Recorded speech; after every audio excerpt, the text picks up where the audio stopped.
সবাই কেমন আছো? আমার চ্যানেলে নতুন একটি ব্লগে সবাইকে অনেক স্বাগত জানাচ্ছি। তো ক্যাপশন দেখে বুঝতেই পারোনি যে কোথায় গেছি। তো আমরা গেছিলাম, হঠাৎ করে মামা নিয়ে গেছিলো শাড়ি শপিং করানোর জন্য। আমাদের এখানে রিনাউন্ড যে দোকানটার কথা আগেও তোমাদেরকে হয়তো বলেছি, সেখানে বালাজি শাড়ি সেন্টার। তো যাই হোক, সেখানে গিয়ে আমরা অনেক শাড়ি কেনাকাটি করলাম, বাচ্চাদের জামা কাপড়ও কেনাকাটি হলো।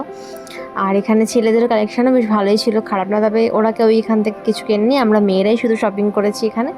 আর এত সুন্দর সুন্দর শাড়ির কালেকশান লাগলো।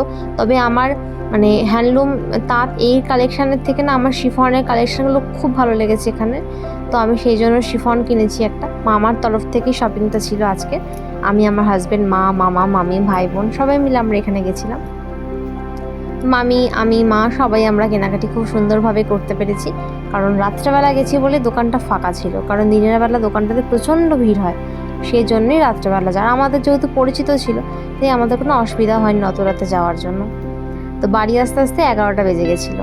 এই জামাটা দেখো, পুতুল যে ম্যানিকুইনটাতে পরানো রয়েছে খুব ভালো লাগছিল, পুতুলটাতে পরানো রয়েছে, ওটাও বোনের খুব পছন্দ হয়েছিল। তো এই সেম মডেলের জামাই আমরা বোনকে, আমাদের তরফ থেকে বোনকে গিফট করেছি।